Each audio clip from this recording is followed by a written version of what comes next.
Bonjour à tous, aujourd'hui nous sommes le 20 février 2022. Je vais vous proposer aujourd'hui un tirage en même temps, on va dire, sentimental, relationnel et en même temps spirituel, tout simplement parce que le titre de cette vidéo va être quel contrat nous avons, toi et moi, dans cette vie? Qu'est-ce qui nous lie? Qu'est-ce que nous sommes venus comprendre, travailler l'un et l'autre? Qu'est-ce que je dois t'apporter? Qu'est-ce que tu dois m'apporter ou me renvoyer? Donc, c'est une vidéo, bien sûr, qui relie la croyance des vies antérieures, le fait que dans cette vie, nous rencontrons à nouveau des âmes que nous avons connues dans d'autres vies. Nous avons eu plusieurs rôles, l'un et l'autre. Parfois, nous avons été parents, parfois, nous avons été enfants, parfois, nous avons été amour, je bafouille déjà, amant, on va dire ça comme ça, excusez-moi. Enfin, bref, nous avons joué plusieurs rôles dans d'autres vies et nous retrouvons dans cette vie-là des âmes qui reviennent tout simplement parce que nous avons un lien karmique. Parfois, ce sont des rencontres et des rendez-vous très agréables, très sympathiques, où il y a une complicité, et parfois, il y a au contraire une dualité. Et pourtant, derrière l'âme, il y a parfois une grande amitié, une grande complicité et antériorité qui vous liait. Mais dans cette vie, il y a un rôle de dualité.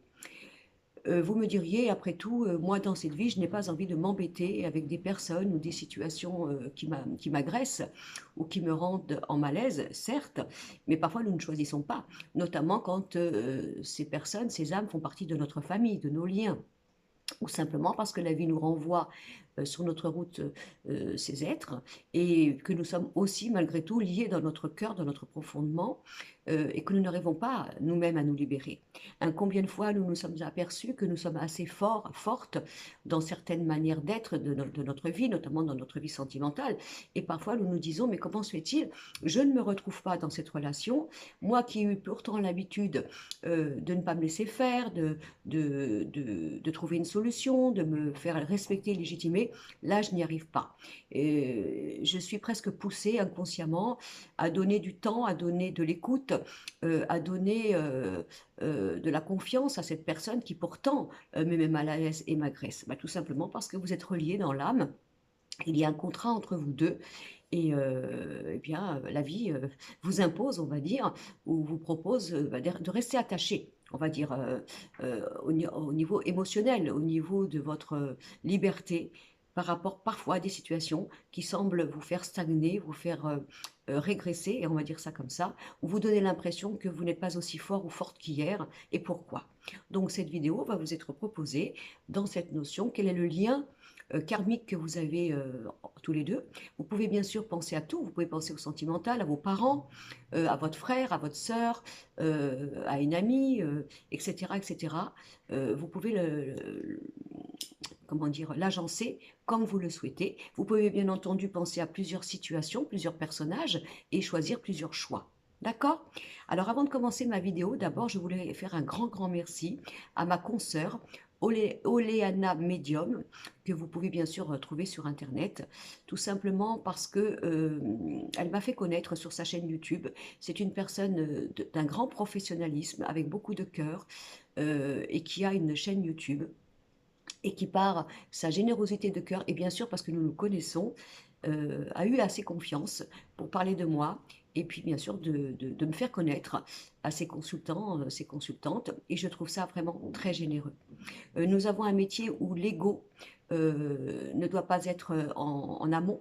L'humilité doit être primordiale dans notre manière de vous éclairer, de vous aider, de pouvoir parfois reculer nous-mêmes si nous sentons que nous avons été jusqu'au bout de nos lumières, de nos conseils pour vous, mais que parfois les situations que l'on vous a proposées, nous les voyants, stagnent, tout simplement parce que le temps proposé n'est pas encore là, il y a encore du retard, et vous êtes parfois dans le flou, malgré que vous nous accordez énormément votre confiance, et mais nous ne pouvons pas faire plus ce que nous avons dit, ce que nous avons proposé, parce que vous nous consultez plusieurs fois, par exemple, et même si nous sommes amnésiques de ce que l'on vous a dit la dernière fois, eh bien sûr, si nous avons vu juste, on va vous redire les mêmes choses.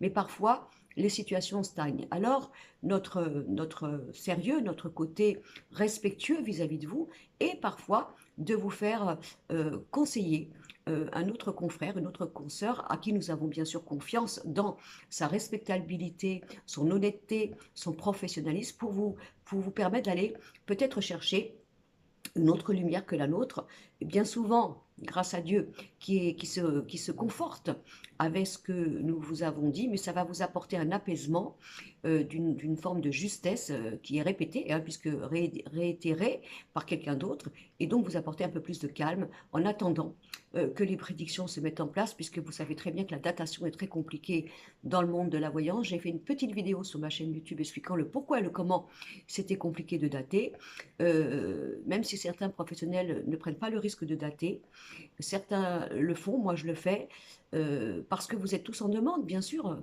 de précision. Lorsque vous venez nous consulter, vous avez besoin de savoir quand. C'est complètement humain. Et lorsque nous prenons le risque de le faire, ben parfois nous avons la chance que ça tombe pile poil dans la datation et parfois c'est retardé parce que dans une relation, vous allez en comprendre d'ailleurs, il y a une dualité de compréhension, d'évolution de l'un, même si l'autre est prêt à comprendre tout, mais l'autre a encore besoin de vivre certaines expériences, certaines prises de conscience pour justement aller dans le destin qui vous est proposé et que nous avons vu pour vous. D'accord? Donc, merci à Oleana Medium pour son grand cœur, cette, ce respect qu'elle a de son métier, de faire le mieux, d'apporter à ses consultants et ses consultantes une guidance profonde, respectueuse, parfois autre que la sienne, tout comme moi d'ailleurs, sur ma chaîne, de vous parler d'elle, bien sûr, en remerciement par rapport à ce qu'elle a fait, et puis bien sûr de vous proposer aussi d'aller la consulter lorsque vous avez besoin d'avoir un autre avis que le mien, et donc de pouvoir vous apporter ce plus, ce réconfort et pourquoi pas cette précision que vous avez besoin d'entendre par deux praticiens. Ça, c'était le remerciement que je voulais faire à cette belle personne que je connais, que nous connaissons, parce que lorsque nous vous confions à quelqu'un, bien sûr, nous ne le faisons pas par légèreté.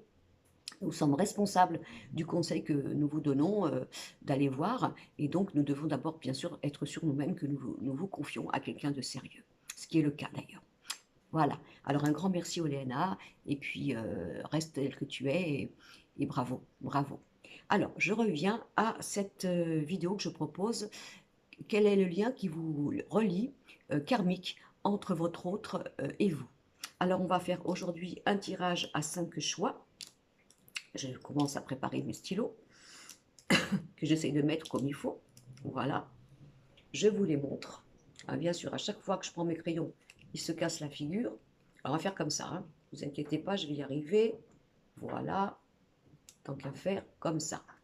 Alors, le premier choix, le rose. Le deuxième, le vert. Le troisième, le bleu. Le quatrième, le rouge. Et le cinquième, le jaune. Premier choix, deuxième choix, troisième choix, quatrième choix, cinquième choix. Alors, je repose mes stylos et je vais commencer par le premier choix, le rose. Je me suis servi pour ma guidance le jeu Le Symbolo, que j'affectionne énormément, qui est un jeu de la mémoire oubliée. C'est-à-dire que chaque personnage correspond à une forme de caricature extrême en nous, de multiples personnages qui œuvrent à l'intérieur de nous par rapport à notre comportement, à notre manière d'être, à notre manière de réagir. Et donc, ça va symboliser des situations, des personnages, des manières que nous avons, nous, de nous conduire, ou alors d'avoir peur de quelque chose. Alors, je vais vous montrer pour donc le tirage numéro 1, le rose. Dans le jeu Le Symbolo, mon jeu est vieux, il est usé, hein, mais je vais quand même vous montrer. Nous avons le joueur d'échecs.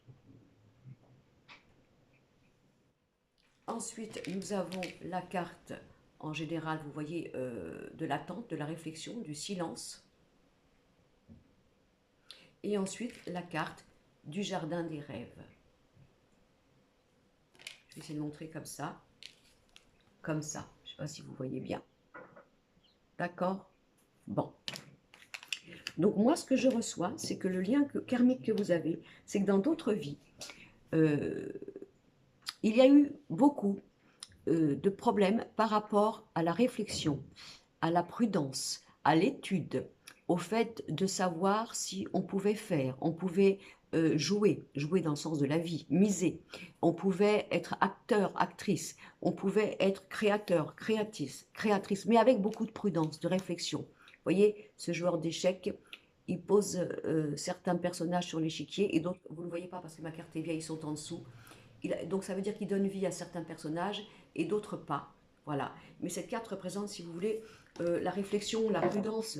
Est-ce que je fais? Est-ce que je mets en action? Est-ce que je prends tel personnage, telle manière d'être, etc. Ensuite, la carte donc de ce fameuse, je vous la montre un peu plus, de personnes qui sont en attente. Hein, il va y avoir des vérités qui vont être dites. Elles ne se disent pas tout. Elles attendent la révélation, elles ne savent pas si elles vont peut-être parler elles-mêmes entre elles ou si elles vont entendre par l'extérieur quelque chose que l'autre ne veut pas lui dire. D'accord? Et là, le jardin des rêves. Donc, si vous voulez, vous avez souvent un peu œuvré tous les deux. Alors, soit il y en avait un dans d'autres vies qui était très prudent, très patient, qui vous a empêché d'avoir de l'élan, votre liberté, parce que par sa prudence, par ses conseils, il vous retenait, il vous emprisonnait vous voyez, de trop de responsabilités, de trop de maturité. Et le jardin des rêves, donc les rêves ont été retenus, hein, puisque la réflexion, quand elle est trop poussée, eh ben, elle casse l'élan, d'accord? Ça peut aussi vouloir dire, par rapport à ça, vous voyez, le secret, enfin, on ne se dit pas tout ou quoi que ce soit, que vous avez été un peu obligé d'être en rivalité dans notre vie. Par exemple, s'il y en a un qui était en expansion, en manière de pouvoir se faire connaître, de créer, de dire, eh bien, l'autre pouvait se sentir en danger, comment vous dire, de ne pas avoir pensé avant l'autre à quelque chose. Alors moi, ça me fait penser, vous savez, dans certaines situations, quand on va créer quelque chose, on va inventer quelque chose, on en parle un peu trop, et du coup, on nous pique l'idée. Vous voyez, on nous pique l'idée, eh bien c'est l'autre, hein, on a tout apporté sur un plateau, on n'a pas pu protéger sa création par quelque chose de légitime, par exemple, et on nous pique ce qu'on avait inventé, ce qu'on avait créé. Donc là, il y a un jeu, si vous voulez, de... euh, euh, je ne vais pas tout te dire. On a un problème de communication, on a un problème de secret, on a un problème, si vous voulez, de ne pas tout révéler, parce que dans d'autres vies, lorsque je t'ai tout déclaré, lorsque je t'ai tout partagé, d'abord tu m'as retenu, tu m'as cassé mon élan, voire même pire, tu m'as piqué ce qui m'appartenait parce que je te l'avais dit. Donc il y a une forme, vous voyez, de secret, un peu comme s'il y avait une forme de... Je ne peux pas me délivrer, je ne peux pas me dévoiler de tout, je ne peux pas tout te dire, parce que si je te dis tout, alors non seulement tu risques de me retenir, tu risques, à cause de, voilà, je vous explique, oui, non, ça se fait, fais attention, est-ce que tu es prudent, quoi que ce soit, ben, à chaque fois que je me confie à toi, ben, du coup, je me sens déstabilisée, j'ai l'impression que tu m'as cassé mon élan par ta perfection, par ta manière de voir les choses, par ton côté pointilleux. Et du coup, moi, à chaque fois que je veux dire quelque chose, que je veux créer quelque chose, bah, du coup, je te le dis plus parce que à chaque fois que je t'en parle, eh bien, c'est un peu comme si tu me ramenais à terre et tu me faisais croire par trop de prudence que moi, j'étais dans le monde de l'imagination et du rêve. Donc, il peut y avoir, dans certaines relations, vous voyez, ce côté un peu raisonnable, pragmatique, réaliste, prudent, et l'autre qui pourrait penser que à chaque fois que il veut s'éveiller, il veut devenir nouveau, il veut devenir libre, il ou elle, hein, bien sûr, hein, il veut devenir créateur, eh bien, si il en parle, on va lui casser ce rêve, cette manière de vouloir prendre son élan, cette manière de vouloir prendre, si vous voulez, son droit, quoi, de vivre une expérience. Donc on peut avoir, si vous êtes avec quelqu'un, par exemple, vous voyez, vous pouvez vous dire, mais moi, je ne comprends pas, quand je lui dis quelque chose, il ou elle, bah, j'ai l'impression que je regrette parce que, soi-disant par son amour, eh bien, il est en train de me montrer, il ou elle, de me décortiquer que c'est bien ou c'est pas bien. Donc, du coup, moi, ça m'enlève toute forme d'élan, hein, toute forme de joie. Il faut que ça me tue en moi, ce côté Oui, créativité, voilà. Je ne comprends pas non plus pourquoi, quand je parle avec cette personne, j'ai l'impression qu'il ne faut pas que je lui dise tout, il ne faut pas que je relève tout. Pourquoi l'autre personne ne me dit pas tout non plus? Pourquoi à chaque fois que cette personne crée quelque chose, je le sais après? Je ne le sais pas, je l'apprends par l'extérieur.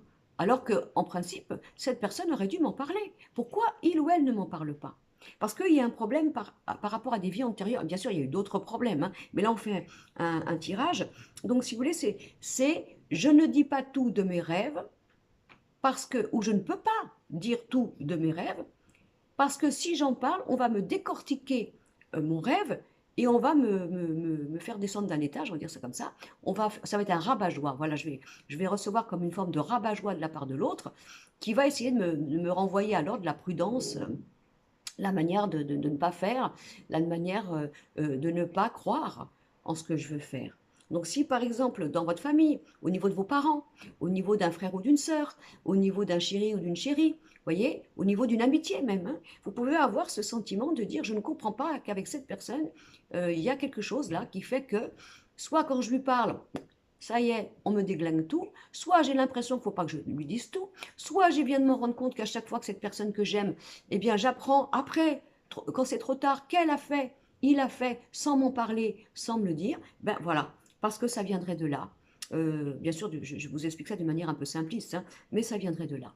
Donc, si vous vous retrouvez dans certaines situations de votre vie, au niveau d'un certain relationnel que vous pouvez avoir, même au niveau du travail, hein, ça peut parler dans tout, ça viendrait de là à cause de ces mémoires et de ces liens. Alors vous me direz, oui, mais Brigitte, alors c'est quoi le lien? C'est quoi le but de dépasser ça? Ben, c'est justement de pouvoir à nouveau parler librement, donner vos projets.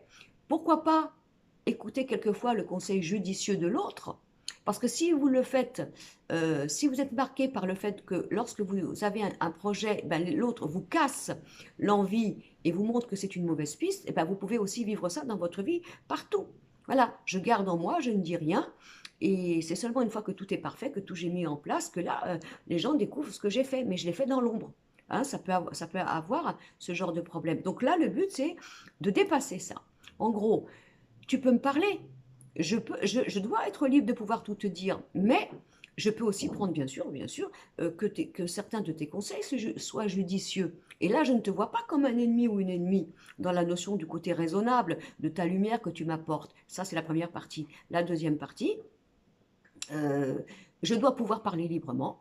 Je dois pouvoir accepter du fait qu'il y a des gens qui peuvent essayer de me détourner de mon libre arbitre, de faire la part des choses entre est-ce que c'est quelque chose de sensé, de généreux, ou alors que c'est simplement le fait de me faire stagner, de me retenir, de ne pas que je puisse être sur la scène, d'accord? Et là, je fais la part des choses. Voilà. Donc ça, c'était pour le premier tirage. Alors, maintenant, nous avons le crayon vert, le deuxième tirage.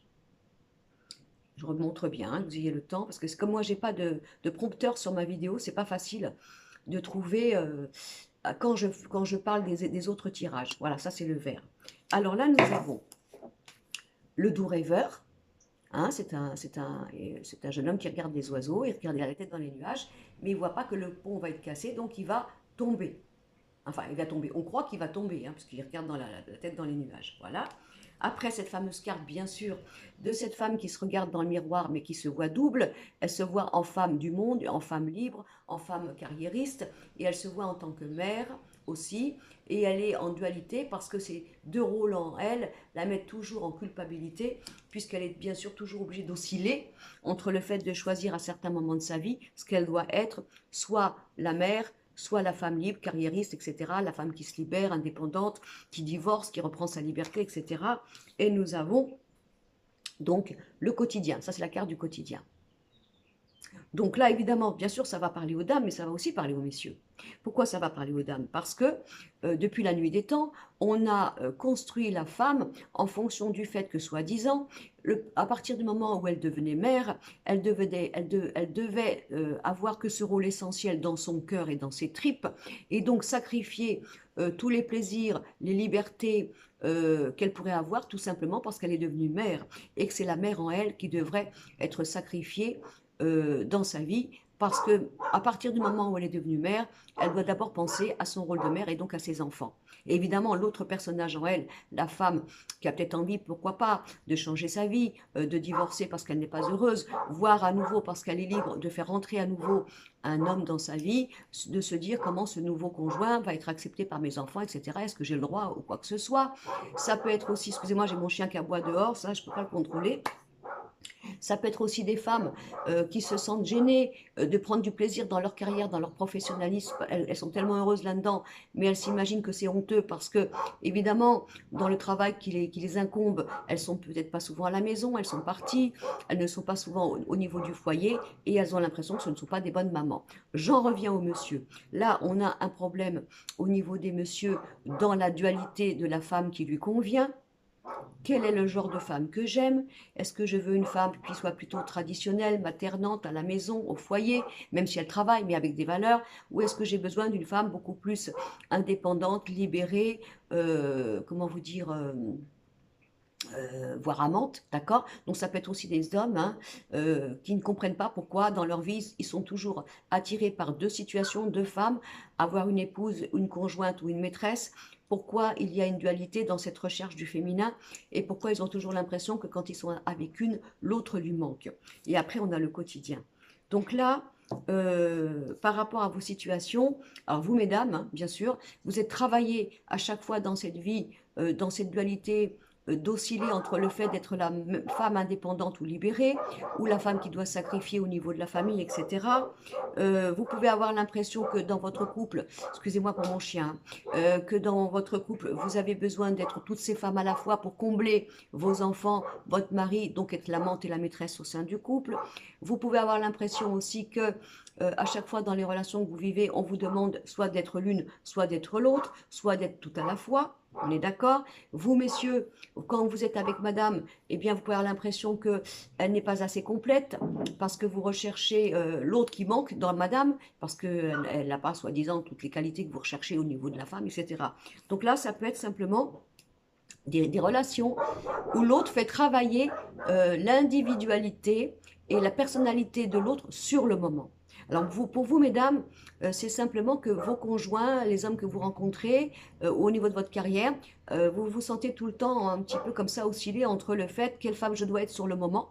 L'homme peut vous renvoyer le fait que soi-disant, vous êtes charmante, vous êtes super, mais il vous manque quelque chose, vous mesdames, parce qu'il n'a pas l'autre qui recherche, etc. Vous, messieurs, vous pouvez avoir l'impression de toujours être écartelé dans votre vie sentimentale ou dans la femme que vous aimez parce que vous recherchez l'autre soi-disant qu'elle n'a pas, etc. Donc là, ça renvoie, mais moi je parle surtout du féminin, hein, ça renvoie à la femme le fait que d'abord, elle a le droit d'être multiples femmes au cours de sa vie selon ses moments présents. Elle peut être mère, elle peut être épouse, elle peut être femme libérée, elle peut être indépendante. Elle a le droit de ressentir en elle toutes ces formes de féminin en elle, de les appliquer au moment où elle le ressent.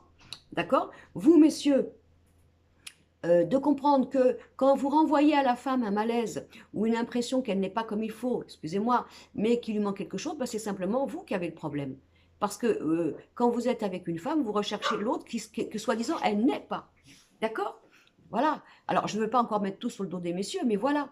Donc, en gros, bah écoutez, vous, messieurs, je vous donne la chance, et bien sûr que ça existe, hein, de rencontrer une femme qui se trouve le droit d'être multiple dans plusieurs rôles, de la laisser être elle-même dans des moments de sa vie, puisque vous-même, vous recherchez une multiple femme à l'intérieur d'une femme. On est d'accord? Ok? Et donc, de savoir que dans vos rôles, vous vous renvoyez cette indication, cette profondeur. Voilà. Par exemple, vous, mesdames, vous pouvez être agacées quand votre homme vous regarde comme une femme à la maison, vous voyez, comme une femme établie, comme une femme qui range bien la maison, qui s'occupe très bien. Vous pouvez vous sentir une colère en disant, mais attends, je ne suis pas que comme ça, moi. Je suis aussi une femme forte, une femme indépendante. Je ne veux pas qu'on me voie simplement comme une bonne maîtresse de maison. Vous voyez, ça peut vous agacer, vous ne comprenez pas. Parce qu'en plus, vous recevez un compliment. Voilà. Et puis, parce qu'il y a l'autre femme qui dit, oui, mais moi, je ne veux pas être vue que ça. Je veux aussi être vue pour mon intelligence, mon intellectuel, ma manière de réussir ma vie, etc. Ça peut être aussi vous, mesdames, qui vous dites: «Non, moi, ma tasse de thé, c'est d'être à la maison, d'élever mes enfants, de faire une maison accueillante. C'est mon droit, c'est mon choix et toi, bien sûr, en face de moi, mon chéri, tu me renvoies que soi-disant, il me manque en moi le côté carriériste, le côté, fonceuse et cetera». Oui, mais si c'est pas votre choix, vous, mesdames, vous avez le droit d'être ainsi et vous, monsieur, le problème, c'est que quand vous rencontrez une femme, c'est un peu comme si vous cherchiez toujours l'autre qu'elle n'aurait pas, soi-disant, en elle. Voilà. Donc là, c'est vraiment quelque chose au niveau de ce groupe-là, au niveau des jeux de rôle, au niveau, moi, pour moi, surtout du féminin, et au niveau de vous, messieurs, dans la dualité que vous avez au niveau de votre vie sentimentale par rapport à vos choix. Et vous êtes là, justement, pas tous les deux, enfin tous, hein, pour comprendre que voilà le problème, voilà le problème. Hein. Toi, mon homme, toi, mon ami, tu n'es pas heureux parce que tu cherches toujours dans la femme quelque chose que tu n'as pas et que soi-disant tu vois ailleurs, mais qu'elle ne peut pas te donner, soi-disant parce qu'elle n'est pas comme ça, c'est possible, hein, ou qu'elle n'a pas envie de te donner, ou tout simplement qu'elle te donne, mais tu es toujours dans une forme d'insatisfaction, pardon, d'accord. Et vous, mesdames, de comprendre que vous avez tous ces rôles à jouer et que la vie va vous renvoyer ça. Hein. Quelle est la femme que tu es pour le moment, c'est-à-dire la mère, l'épouse, l'amante, quand je dis l'amante, ça peut être l'amante au niveau de votre vie si vous êtes libre, bien sûr, ou l'amante dans le couple, hein, on est d'accord. Hein.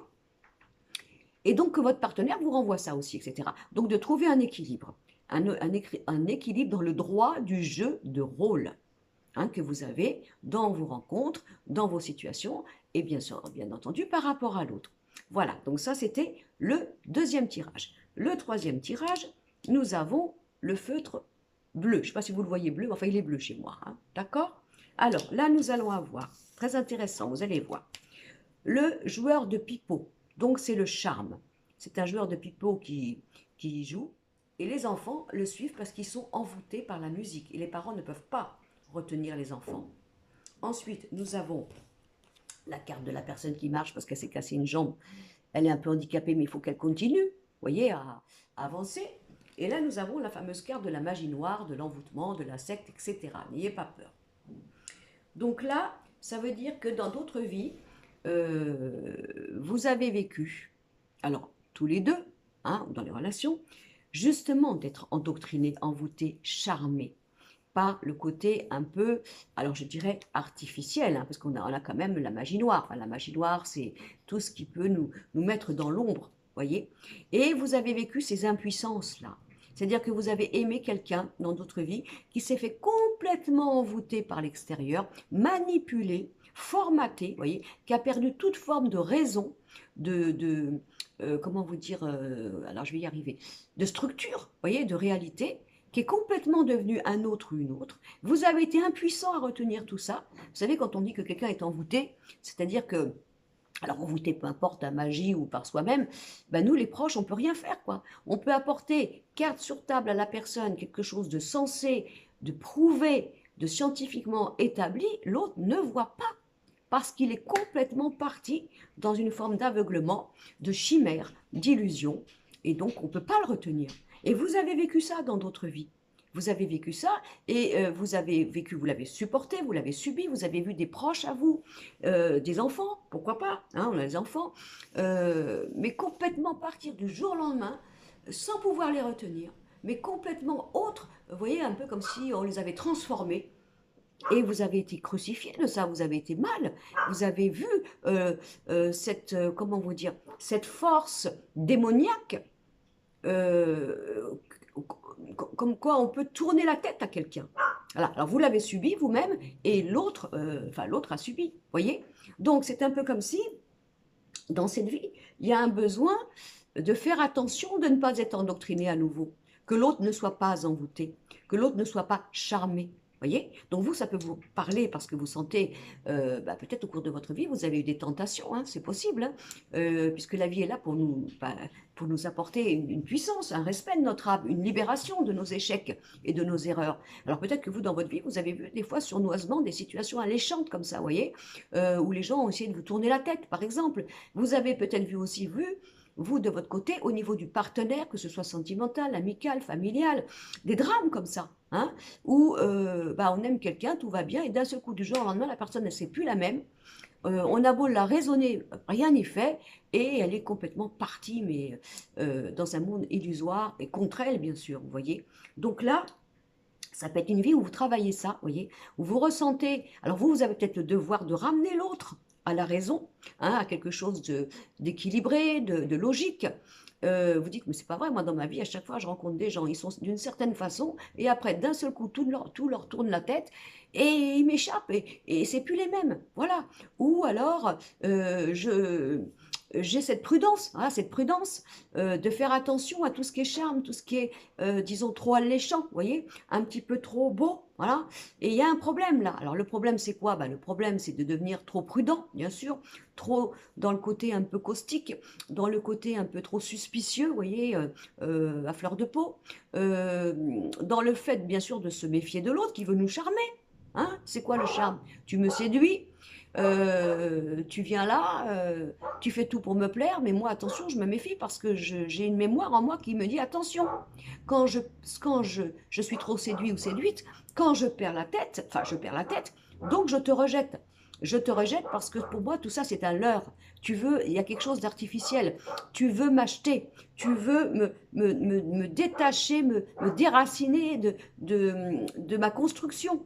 Donc, bien sûr, c'est quoi le poison dans cette vie? C'est le charme, hein, la séduction, le fait de se laisser enjoliver par quelque chose. Parce qu'il y a des mémoires comme ça qui ont été brutales.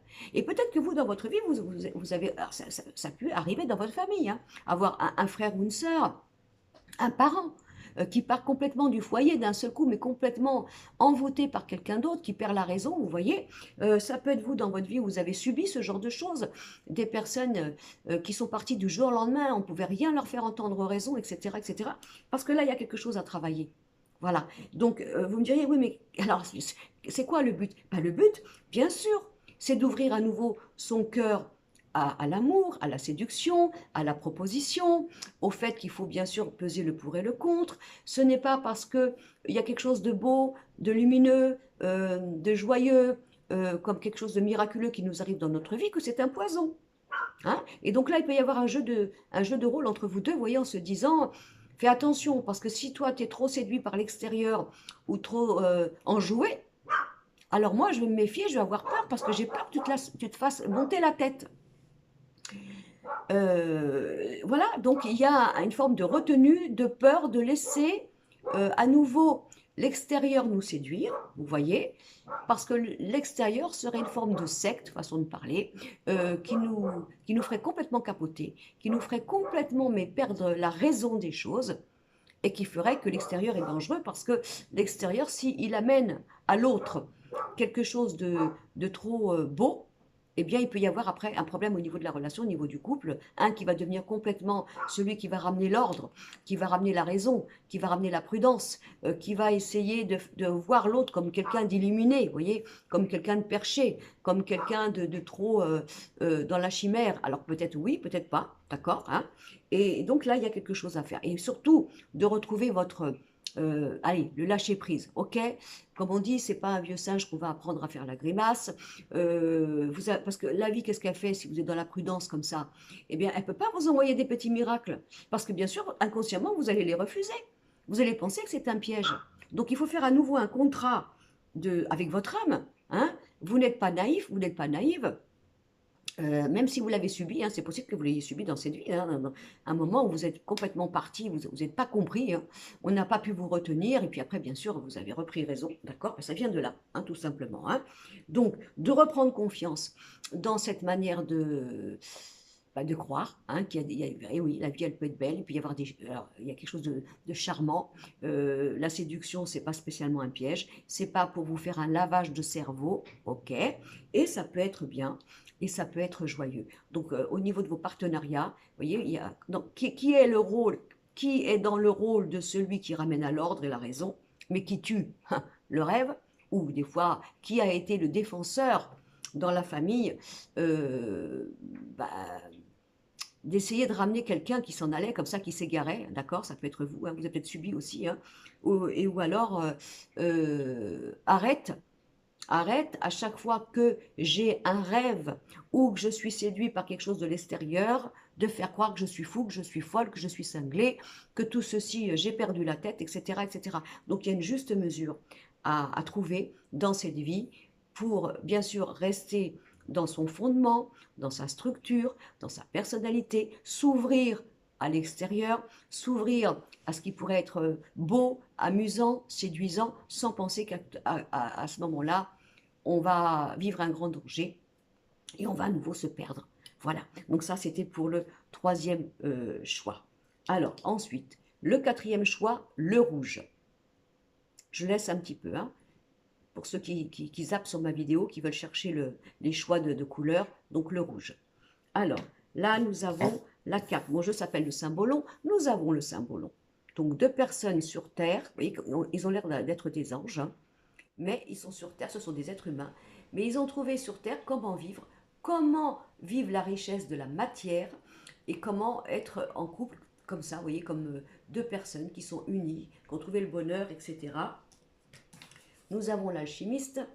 Donc l'alchimiste, transmutons le plomb en or, d'accord? Je m'y connais un petit peu dans cette affaire, c'est-à-dire transmutons le plomb en or, pour moi c'est ma phrase, allons voir dans nos ombres, allons les affronter avec courage, hein, ne faisons pas l'autruche, pour aller chercher notre lumière. Donc ça c'est le travail de plomb que je propose entre parenthèses. Voilà, donc voilà. Et nous avons la peur. Donc là, vous avez vécu beaucoup de vies dans l'osmose, la symbiose, la gémellité. Le but, c'était de rechercher une union où on était pareil. Alors, vous avez bien sûr certainement vécu des vies où vous avez été jumeaux, hein, jumeaux et jumelles. Hein. Ça a été vraiment très fort, ça. Alors, le jumeau et la jumellité, bah, alors, soit c'est magique, parce que bien sûr, on vient au monde, on a un double de soi, donc ça, c'est super, parce que si le monde entier ne nous comprend pas, on s'en fout, parce qu'au moins, on a l'autre jumeau qui nous comprend, on est tellement pareil. Donc, on est deux au monde, si on peut dire. La gémellité peut être aussi vécue comme quelque chose de dérangeant, hein, parce que il y a des jumeaux qui peuvent subir de voir qu'on les voit pareil, qu'on les habille pareil, qu'on les pense pareil, et ils veulent se personnaliser, ils veulent se différencier. Ils en ont marre que ce soit le calque et le buvard de l'autre, vous voyez. Donc ça peut être vécu parfois un petit peu plus douloureusement, parce que si les parents ne comprennent pas, que malgré qu'ils soient jumeaux, ils ont le droit d'avoir une personnalité différente et qu'il faut les élever de cette façon. Hein. Bien sûr, en privilégiant et en respectant les qualités de l'un et les qualités de l'autre et les défauts de l'un et les défauts de l'autre, sans pointer du doigt en disant bah, écoute, ton frère il fait ça, toi tu ne le fais pas, pourquoi hein, etc. Donc très important au niveau parental de bien élever les enfants jumeaux selon leur manière dont ils vivent la gémellité. Et donc vous, dans d'autres vies, vous êtes souvent venus au monde jumeaux, hein, aux jumelles, et puis vous avez aussi cherché cette fameuse gémellité. Voilà. Mais la gémellité, quand on vient au monde et qu'on n'est pas jumeaux, ben, comment on la cherche? Ben, inconsciemment, hein, ben, on la cherche en disant, bon, moi, je ne suis pas là pour refaire le monde, je ne suis pas là pour imposer mes idées, je n'ai pas envie de provoquer, je n'ai pas envie de convaincre, hein, donc tant qu'à faire, autant que je rencontre quelqu'un qui soit comme moi. Alors quand je dis comme moi, ça ne veut pas dire que vous êtes un but de votre personne, ça veut dire tant qu'à faire comme moi, quoi, qui pense comme moi, qui a les mêmes valeurs, etc. Et comme ça on est content, on ne s'impose pas, tout est fluidique, tout va bien. Mais ça, c'est le problème, parce que quand on se rend compte au début d'une relation, effectivement, qu'on a la chance de rencontrer quelqu'un qui est comme soi, bah, le problème, c'est qu'après, dans la construction du couple, il faut continuer à être pareil. Et comme vous savez très bien que la vie n'est pas un long fleuve tranquille, et que parfois, malgré qu'on se soit connu pareil, eh ben, il y en a un qui change.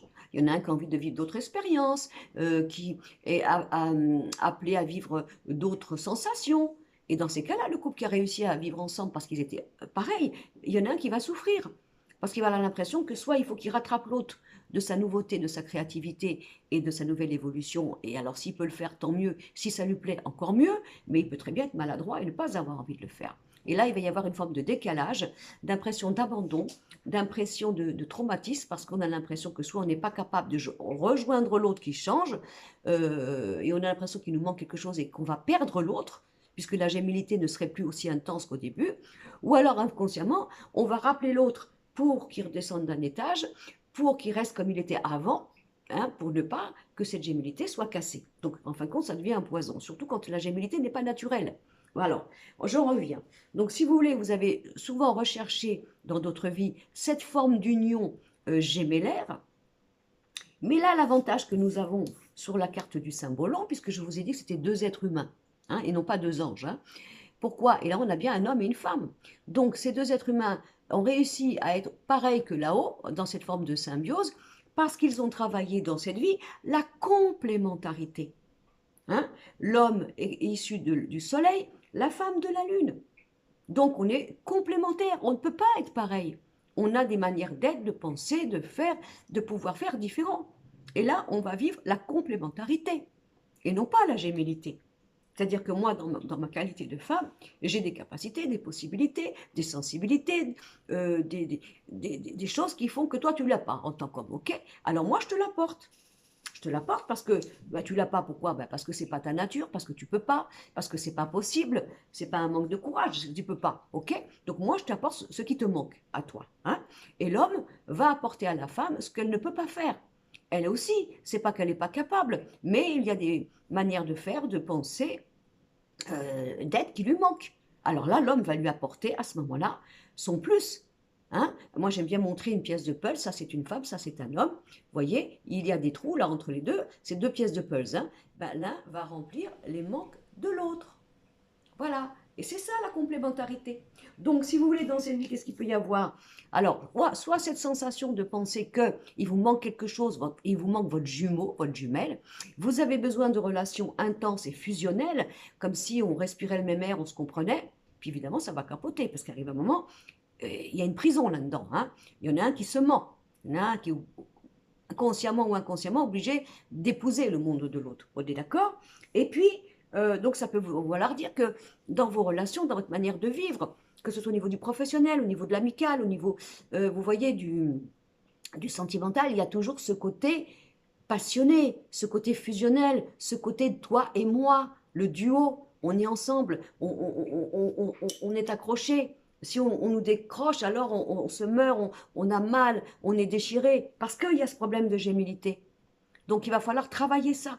C'est-à-dire que euh, vous pouvez très bien vous dire, moi je suis heureux, heureuse, enfin j'ai cherché l'amour, l'amitié, mais il me manque toujours quelque chose. J'ai l'impression que je ne suis pas compris, j'ai l'impression qu'il n'y a pas ce truc que je cherche depuis des années, ou voire on se regarde, on s'est compris, quoi, voilà, on n'a même pas besoin de se parler, on pense pareil, on a les mêmes synchronicités, etc. Oui, je comprends, c'est génial, mais ça peut vous donner une blessure. Cette impression de croire que bah, vous n'êtes pas vraiment heureux, heureuse, parce qu'il vous manque ce piquant, il vous manque euh, cette symbiose. Vous comprenez? Voilà. Donc là, ce qu'il faut travailler dans cette vie, c'est le fait de comprendre plus à travailler la complémentarité que la gémellité. Hein.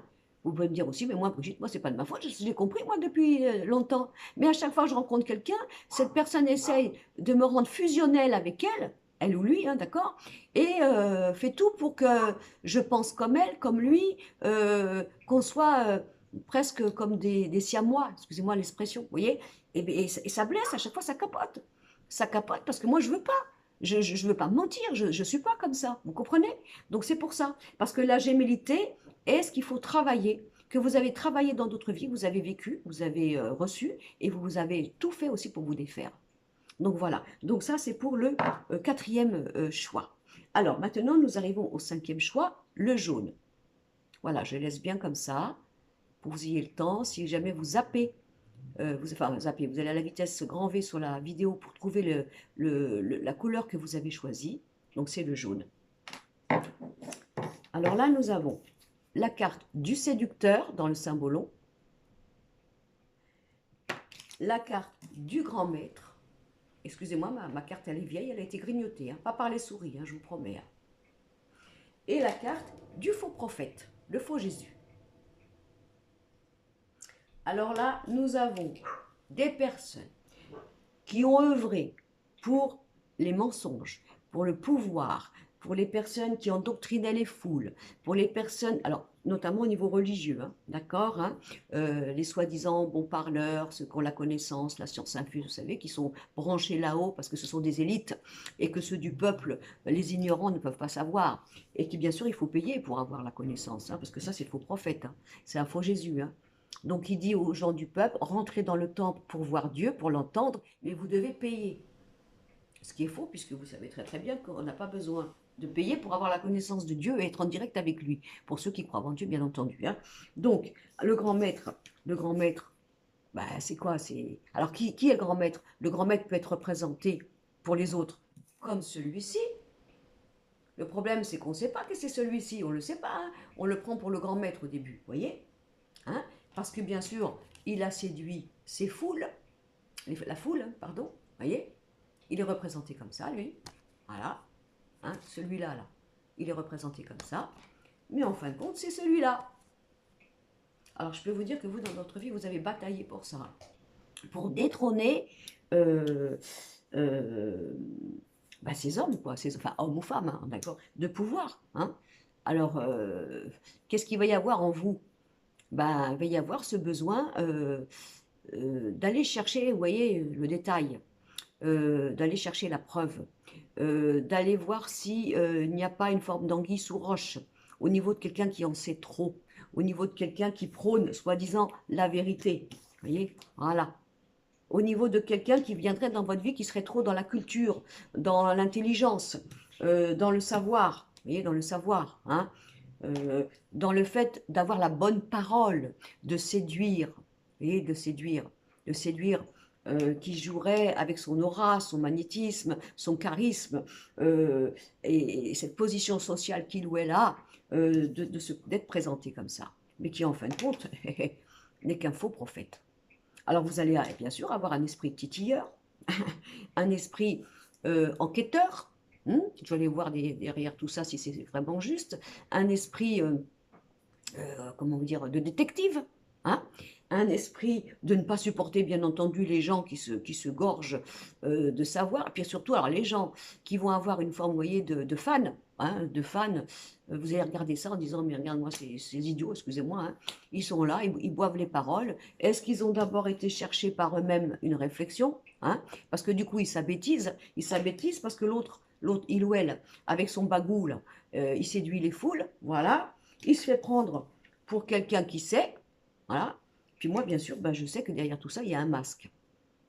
Donc là, vous pouvez vraiment avoir un esprit, vous dites, mais je ne sais pas comment je suis fabriqué, moi, je crois jamais en rien. Quand c'est trop beau, quand c'est trop parfait, bizarrement, je ne sais pas, j'y crois pas. Il faut que j'aille chercher derrière le vernis pour voir si ça craquelle, comme on dit, hein. Je me méfie de ceux qui savent tout.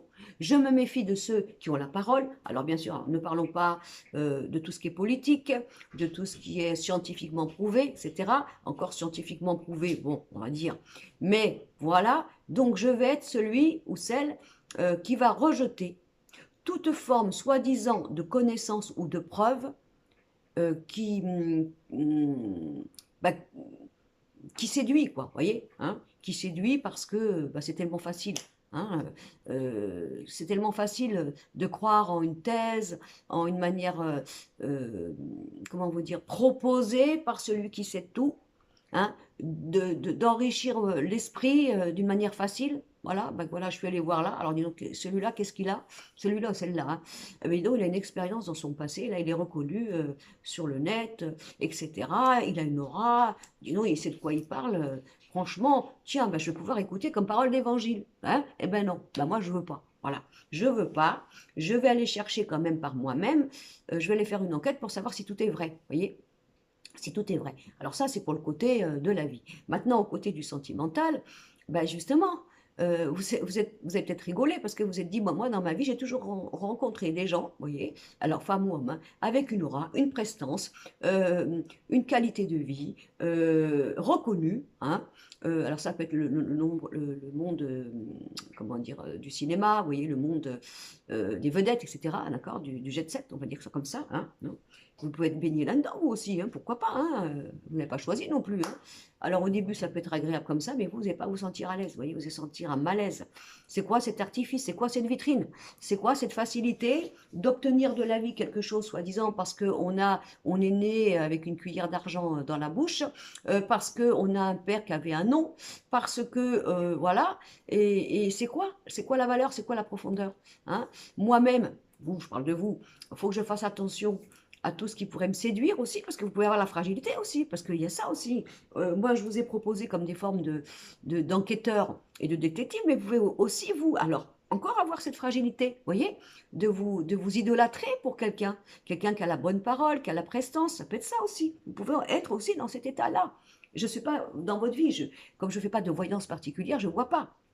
Mais vous pouvez être, vous, dans cet état, vous voyez, d'avoir facilement cet engouement aussi, on fait l'autre sens, hein, cet engouement, ce côté, ça y est, j'ai trouvé, ça c'est brillant, ça c'est parfait, regarde comme cette personne parle, regarde comme cette personne sait, vous voyez, et de vous laisser séduire, bien entendu, sans bien sûr y mettre de la réflexion.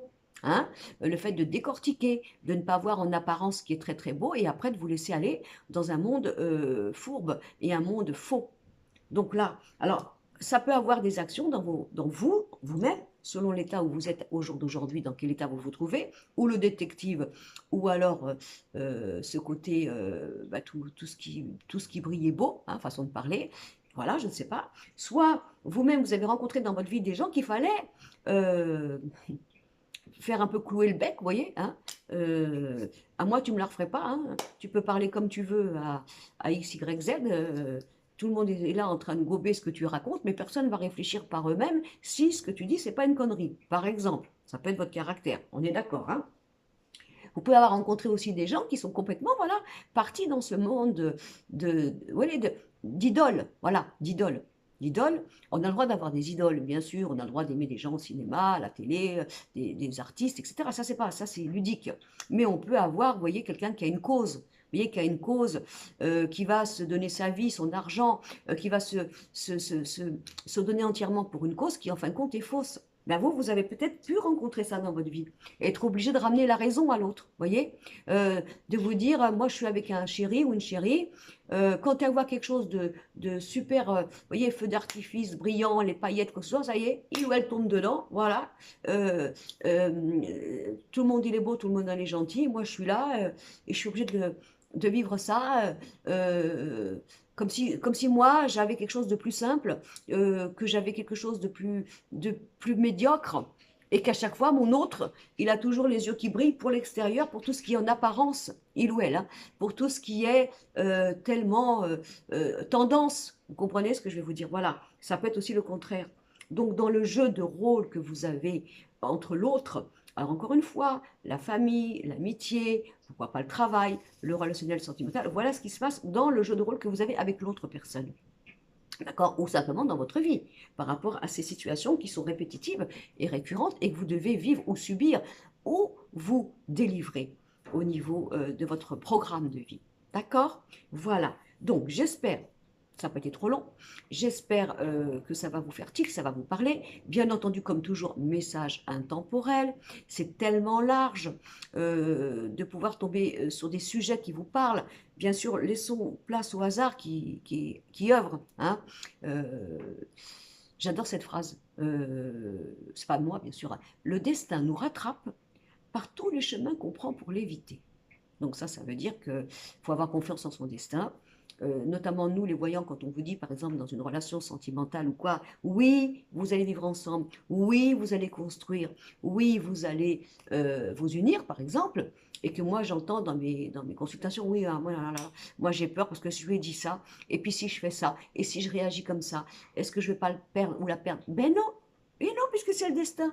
Vous avez le droit d'être libre, vous avez le droit de faire votre meilleur, vous avez le droit aussi de dire des conneries, ça arrive, hein, c'est comme ça, mais vous ne perdrez pas l'autre parce que si le destin a été prévu que vous soyez unis, aujourd'hui, demain, j'espère pas trop tard, bien sûr, bien vous serez unis.